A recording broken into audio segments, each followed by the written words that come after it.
Le vamos a dar la bienvenida aquí en Informativo Sarandí a la psicóloga Manuela Reguera de la Unidad de Víctimas y Testigos de la Fiscalía de la Nación.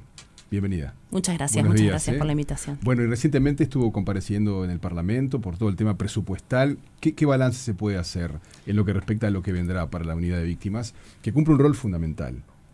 Bueno, como conversamos en la Comisión de Hacienda, el artículo principal que nosotros solicitamos, el artículo 26, que no fue recogido, tenía que ver con la creación de 15 cargos de trabajadores sociales y psicólogos para fortalecer la política de atención a víctimas y testigos que tiene la Fiscalía como misión institucional, ¿no? Bien, y la pregunta que quería hacerte es para que todo el mundo entienda de lo que estamos hablando. ¿Cómo es el día a día de lo que respecta a la tarea de la Unidad de Víctimas y Testigos? ¿Con quiénes trabajan? ¿A quiénes tienen que asistir cotidianamente? Bien, muchas gracias por la pregunta.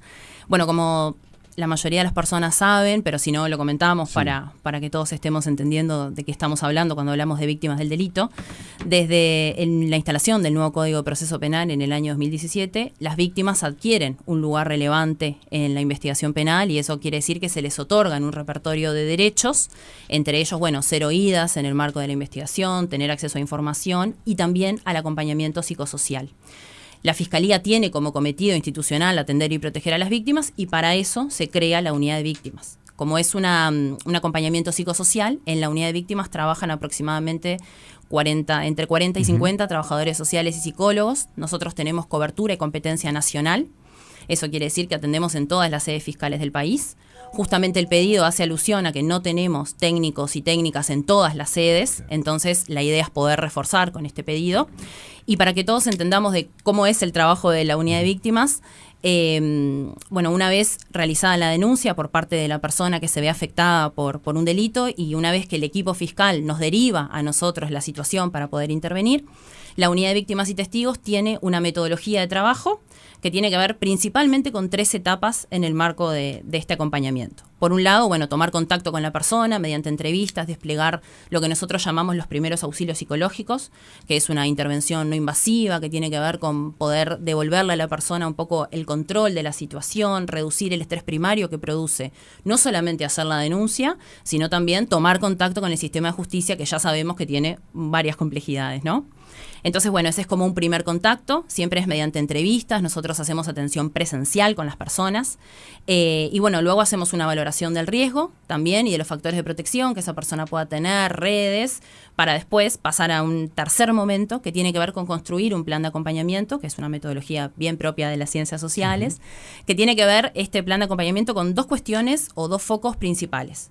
Por un lado, todo lo que tiene que ver con la víctima acompañada en el marco del proceso penal, o sea, hacer que esas víctimas participen del proceso penal de forma fortalecida, poder acompañar, por ejemplo, en una pericia médico, psicológica, poder ambientar, poder entender de qué se tratan esas instancias que las personas van a transitar. Y por otro lado, y un segundo momento, este plan de acompañamiento, esta forma de intervención, tiene que ver con trabajar con la persona en relación al impacto y al daño que produce ese delito en su vida. Para eso nosotros, bueno, hacemos derivaciones responsables. La política de atención a víctimas es una política interinstitucional, o sea que nosotros nos apoyamos en otros servicios que tiene el Estado para no duplicar justamente los servicios y la competencia que cada organismo del Estado tiene. Y bueno, hacemos derivaciones, como les decía, responsables, seguimiento de esas derivaciones, trabajamos con la persona para que asista, por ejemplo, en lo que tiene que ver con reparación del daño a nivel de salud mental o derivaciones asociadas a cuestiones educativas o laborales.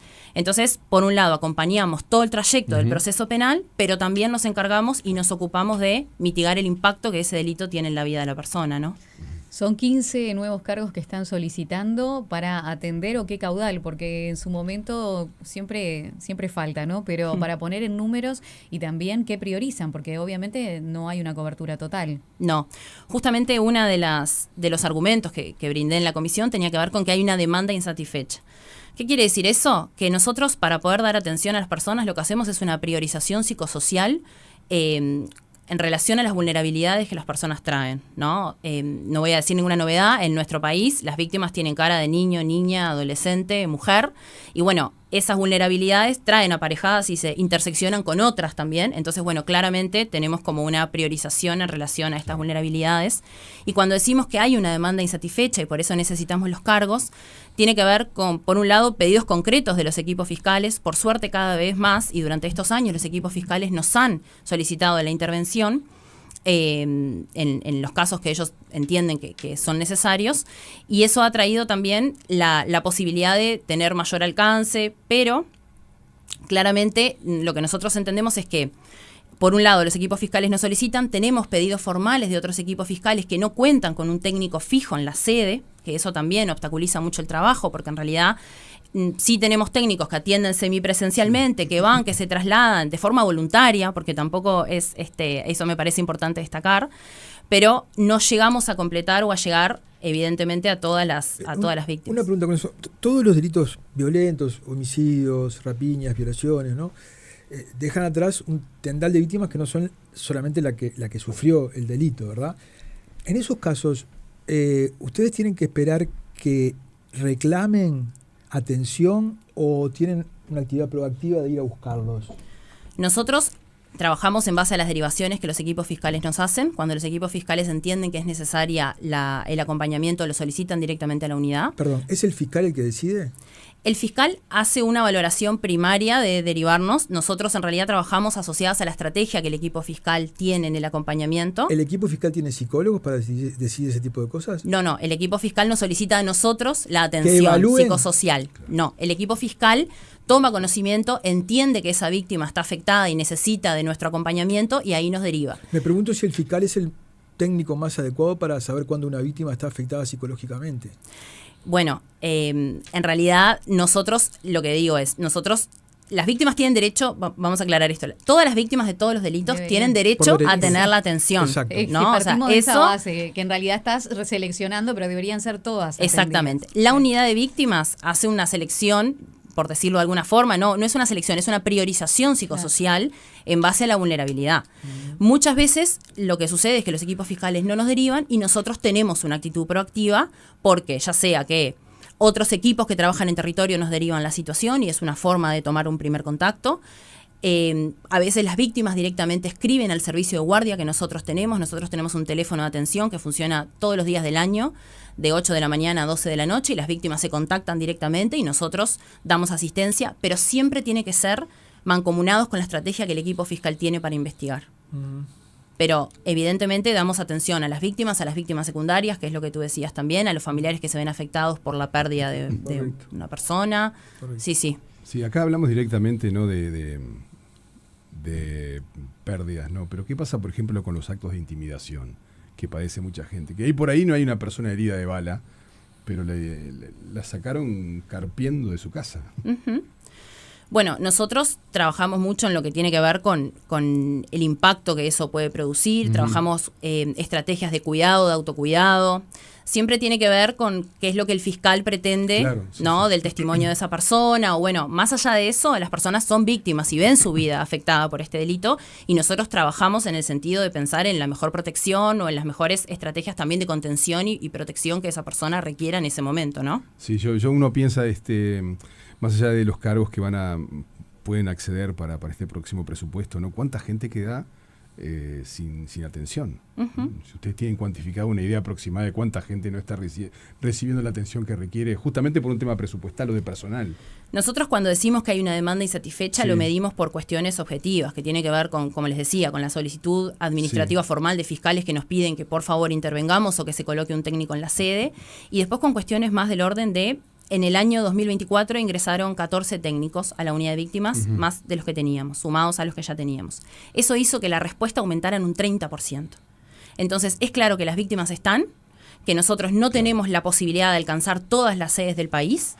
Y esto es importante porque es difícil que una política de atención a víctimas se sostenga con técnicos de a uno que trabajan solos en una sede y con técnicos que están en permanente movimiento. En casos de exposición pública de alta sensibilidad hemos tenido que mover hasta 4 técnicos de diferentes departamentos para dar respuesta adecuada a una familia grande, numerosa, que ve su vida impactada por cuestiones muy complejas. Entonces, lo que nos dice a nosotros la evidencia es: si yo tengo un técnico en la sede, la respuesta es inmediata, es eficaz y es eficiente. Si no lo tengo, sí, claramente, la respuesta va a demorar porque no es una acción inmediata, porque no tengo el técnico presencial. Y como siempre decimos, una víctima que es atendida, que es fortalecida, que es informada de sus derechos, va a tener una mayor adherencia al sistema de justicia, va a creer en el sistema de justicia y va a atravesar el proceso penal en mejores condiciones que una persona que no está siendo acompañada. Es Es impresionante cómo ese tipo de servicio que no está directamente vinculado con el servicio de justicia en el sentido que no es el fiscal, no genera institucionalidad, ¿no? Digamos, en algunos países la ausencia de eso es lo que ha generado el descreimiento en la justicia, el descreimiento del sistema de justicia y la apelación a gobernanzas que no son las legales, digamos, ¿no? Clarísimo. ¿Cómo es asistir a una familia entera? Bueno, depende del delito. Sí, nosotros ejemplo, siempre... los tuviste que sacar de su barrio porque son amenazados o fueron testigos de un crimen. ¿Cómo se hace eso? Bueno, tenemos ahí equipos que trabajan fuertemente en lo que tiene que ver con pensar el día después. No solamente es trabajar con el trauma inmediato, el impacto inmediato que genera, ¿no? Que estamos hablando de personas que pueden padecer un estrés agudo, un trastorno por estrés postraumático, sino que además los tenemos que ayudar y contribuir en el acompañamiento a pensar cómo va a ser ese día después, por ejemplo, relocalizados, ¿no? Hemos tenido familias con niñas, niños que debemos de proteger, trasladándolos, sacándolos del territorio, y eso tiene que ver también con un fuerte acompañamiento en lo que implica pensar en la inserción en un nuevo lugar. Estamos hablando de personas que de un día para el otro muchas veces salen con un bolso, una mochila y no vuelven al lugar donde crecieron, donde generaron vínculos, donde crearon lazos, donde sienten pertenencia.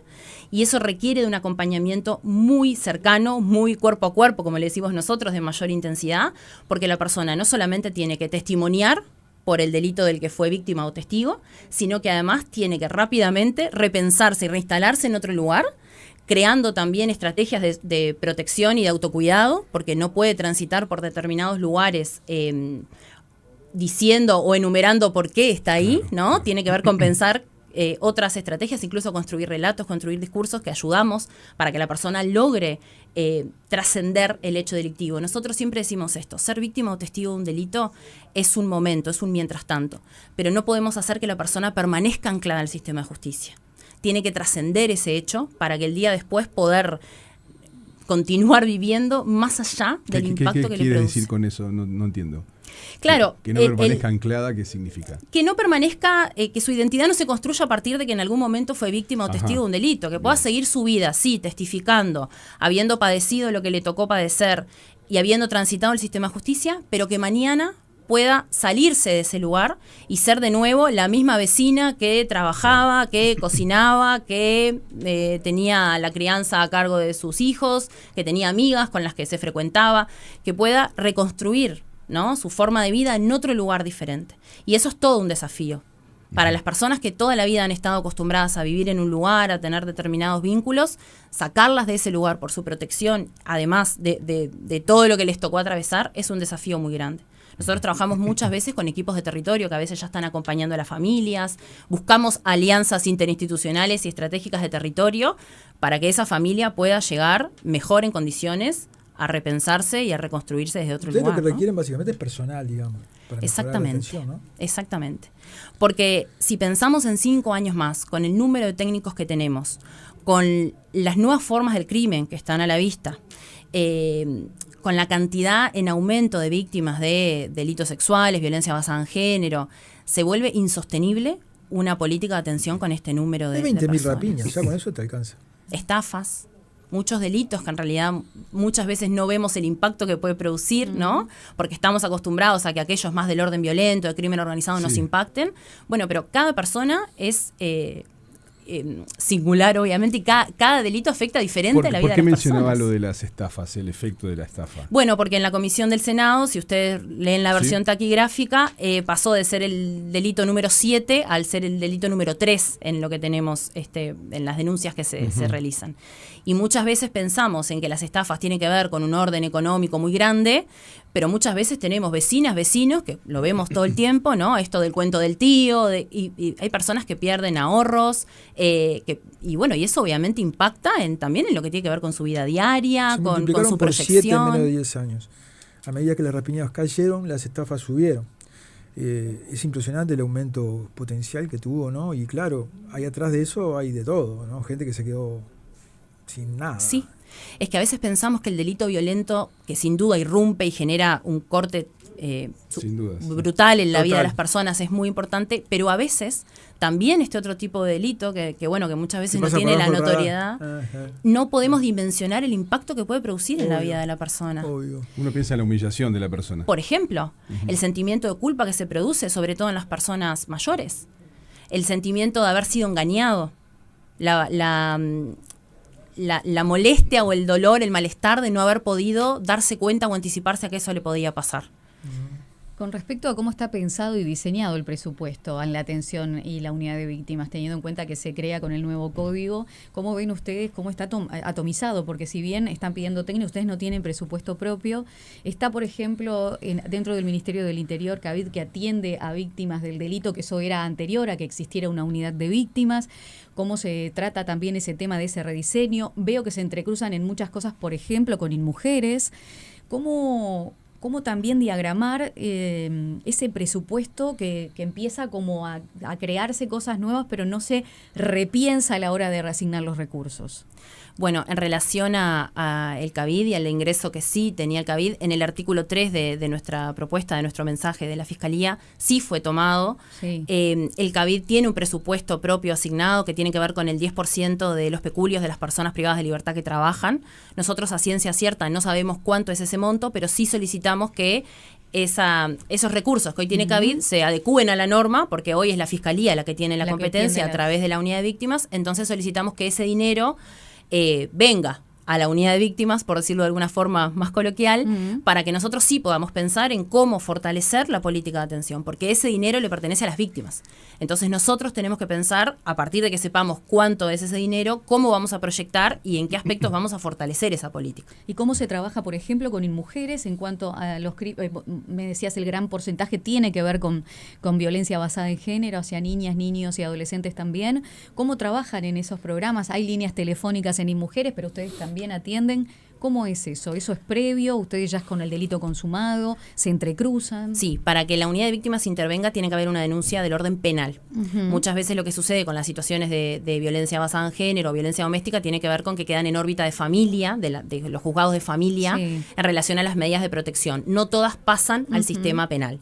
Cuando pasan al sistema penal, nosotros la verdad es que trabajamos mancomunadamente con InMujeres, tenemos muy buen diálogo, muy buenas formas de derivación, eso está muy aceitado, no superponemos recursos o intentamos no hacerlo, porque claramente la competencia de la atención de estas víctimas en lo que tiene que ver con la reparación es de InMujeres. Nosotros sí igualmente acompañamos y continuamos en todo lo que tiene que ver con el proceso penal, pero sí en trabajo en equipo con los dispositivos que InMujeres tiene para reparar el daño. En esto que hablábamos también de la importancia que tiene en todo el sistema de justicia, ¿cómo ha sido el trabajo? Y hablamos tanto del caso que ahora llamamos caso Penades, con todas esas denuncias, pero que también marcó y en su momento lo destacábamos, pero tal vez para poner ejemplos de lo que ayuda también el sistema en cómo se trabajó junto a la Fiscalía para proteger a esos testigos y demás. ¿Cuál fue el esfuerzo que se hizo ahí? Que también lo lograron con la Operación Océano, ¿no? Bueno, esos dos casos puntualmente, para destacar que desde el primer momento las víctimas fueron derivadas a la unidad de víctimas. Se trabajó en un esfuerzo mancomunado porque esas víctimas fueran protegidas, fueran acompañadas. Desde el primer momento que se tomó intervención, la unidad de víctimas realizó varias entrevistas también para valorar el grado de afectación, las redes de protección, los factores de riesgo también a los que las víctimas estaban expuestos. Todo en equipo justamente con el equipo fiscal. Fue un trabajo de poder determinar el mejor momento para que las víctimas también pudieran declarar en el marco de su afectación. Y bueno, los resultados están a la vista. Llegamos al momento de la acusación con la identidad de las víctimas reservada, con las víctimas protegidas. Eso generó donde se intentó, además, conocer esa identidad. Exactamente, que eso requirió un esfuerzo extra también de la unidad en el marco de poder acompañar y transmitir esto que decía, calma, devolver la tranquilidad y la seguridad a estas víctimas, de que el equipo fiscal estaba buscando todas las garantías para que eso no se diera. Son casos que claramente repercuten en lo público, y muchas veces no se ve todo el trabajo que hay detrás para llegar a que esas víctimas declaren en buenas condiciones. Sí, yo quería preguntar a propósito, porque creo que lo mencionaste al pasar, ¿cómo es la tarea de desculpabilizar a una víctima? Bueno, Siempre va a depender de cuál sea el delito, Sí. ¿no? Voy a poner un ejemplo. Cuando estamos hablando, como para que se ilustre mejor, ¿no? Por favor, sí. Cuando estamos hablando de un caso de violencia vicaria. Cuando, por ejemplo, se da un hecho donde, lamentablemente, el padre de unos niños decide acabar con la vida de sus hijos por interpósita persona para hacerle daño a esa mamá. Bueno, con esa mamá hay que trabajar, que no importa la decisión que esa mamá haya tomado, por ejemplo, en relación al vínculo, en relación a la decisión que tomó con sus hijos, en relación al vínculo con esa otra persona, porque sin importar cuál hubiera sido esa decisión, probablemente el desenlace no hubiera variado. Fue mi culpa por tal cosa. Exactamente. Eso no es un trabajo que se pueda hacer de un momento al otro, ¿verdad? Esto lleva tiempo, lleva espacios de reparación, de escucha, y se pasa como por cualquier situación de duelo también por un proceso. De un día para el otro no vamos a dejar de sentir esa responsabilidad, esa culpa, y también hay que fortalecer todo lo que tiene que ver con la familia extensa o las víctimas extensas o extendidas, que muchas veces también se sienten culpables por no haber decodificado señales, por no haber podido de alguna manera predecir que eso podía pasar, por no haber advertido los riesgos. Y eso es un trabajo que lleva su tiempo y que tiene que ver con, bueno, esto, poder fortalecer a esa mamá en relación, a esa mamá, pongo este ejemplo, puede ser otro, pero a fortalecerla en el marco de pensar que ninguna de las acciones hubiera podido evitar lo que esta persona pensaba hacer, por ejemplo. Algo parecido, las familias de los suicidas no están dentro de la órbita. Bueno, en general, cuando hay una muerte dudosa o muerte violenta, dudosa, muchas veces los equipos fiscales sí nos piden la intervención, justamente para poder trabajar con las familias, porque muchas veces lo que pasa es que cuesta aceptar que la persona se quita la vida, porque bueno, no dio señales o porque nosotros no advertimos que esto podía pasar, entonces muchas veces cuesta el trabajo con esas familias de poder entender que esa persona cometió ese hecho. Entonces muchas veces sí acompañamos a los fiscales cuando tienen que de alguna manera explicar por qué la investigación arroja que esa muerte fue una autoeliminación. Sí. Bueno, ahí nosotros sí acompañamos, contenemos, orientamos y también hacemos derivaciones, más allá de que no va a haber una investigación penal. Entiendo. ¿Sabes? Me gustaría saber si la unidad de víctimas trabaja con las unidades también de género que se están creando cada vez más en las distintas empresas, organismos y demás, ante las denuncias de acoso. Cada vez más los lugares tienen sus comisiones. Pasó dentro del Frente Amplio y hay una carta muy fuerte que la viuda de Tato Olmos publicó, que tiene que ver con el proceder que se dio dentro de la comisión del Frente Amplio. Pienso en la dificultad que es investigar estos casos, cuán difícil es más aún para gente que no tiene nada que ver con esto, que tenga que integrar una comisión de este tipo y dar las garantías, tanto para el denunciante como para el denunciado. ¿Cómo se puede trabajar con eso? Nosotros actualmente... Porque no está integrada por profesionales en el tema, ¿no? Sí, clarísimo. Nosotros actualmente no trabajamos con comisiones, no asesoramos, ni tampoco formamos. No quiere decir que no sea algo que no se pudiera pensar en formas de convenios interinstitucionales, pero de momento nosotros no estamos trabajando. De hecho, estamos construyendo a la interna de la Fiscalía nuestro propio protocolo de acoso sexual laboral. Bueno, ¿no? eso también sería importante, capaz que conozcan los protocolos. Es, bueno, fundamental. Sí, porque se entremezcla todo, ¿no? Acá además la política, pero como que se entremezclan todas las situaciones. Y la denuncia tal vez, penal también. Exacto. Y puede después dejar ese gusto amargo para los dos lados, ¿no? Clarísimo. Por eso estos temas también hay que tratarlos con tanta cautela, tanto respeto, y dejar también que en algún punto la justicia haga su trabajo antes de tal vez generar determinados juicios, o bueno, sobre todo por el bien de todas las partes. Claro, tal vez sea primero la justicia y después se trate dentro de esto, porque fue como al revés en este caso. Bueno, ahí va a depender de los mecanismos que cada persona, cada víctima entienda que tiene que llevar adelante. Hay una asesoría letrada que en realidad también explica los alcances y los procedimientos, pero bueno. Y en cuanto a dentro de la justicia, también el actuar de los distintos jueces o de los distintos responsables en el ámbito judicial, en todo el sistema de justicia, ¿cómo están preparados para estos casos? que son tan complejos, ¿no? Yo creo que hemos avanzado mucho en relación a los espacios formativos. Dentro de la justicia sí, tal vez tenemos más espacios de formación compartidos. La unidad de víctimas sí tiene espacios donde socializa no solo su trabajo, sino también la importancia de actuar para con las víctimas con respeto, con perspectiva de derechos, con perspectiva de género, de generaciones. Sí tenemos como esas instancias, porque también tenemos un diálogo fluido, permanente. Entonces creo que sí hemos avanzado en muchos aspectos. Es cierto que no todos los operadores estamos tal vez tan acostumbrados o tan entrenados a trabajar con determinadas situaciones, porque también eso impacta en los mismos operadores, ¿no? Son situaciones muy crueles, muy duras, y eso también genera consecuencias en las personas. Yo quería pedirle en el final, ya se nos fue el tiempo, lamentablemente, pasó volando el tiempo, ¿no?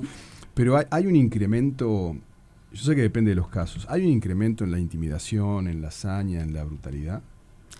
Sí, nosotros creemos que sí. De hecho, hay números que nos respaldan. Voy a hablar de los homicidios puntualmente, pero bueno, todos estos delitos también pueden ser, en algunos casos, conexos a situaciones de crimen organizado, de violencia territorial y comunitaria. Nosotros el año pasado atendimos un 37% más de víctimas de homicidio que en el año 2023. Víctimas y testigos de homicidios. Y eso me parece que, de alguna forma, pone sobre la mesa la crueldad con la que últimamente se cometen los delitos, la violencia ejercida, y otra cuestión que entiendo que es para otro capítulo, pero también es importante, es cómo las niñeces también están creciendo en el marco de estas violencias territoriales. Eso también es algo que debería ocuparnos. Totalmente. Psicóloga Manuela Reguera, de la Unidad de Víctimas y Testigos de la Fiscalía de la Nación, muchas gracias por haber estado en Informativo Sarandí. Muchas gracias a ustedes. Será hasta la próxima. Y esta entrevista con Manuela Reguera, entonces la pueden volver a escuchar en las redes sociales de Sarandí. Es el momento del pase de la mañana. Informativo Sarandí vuelve al mediodía.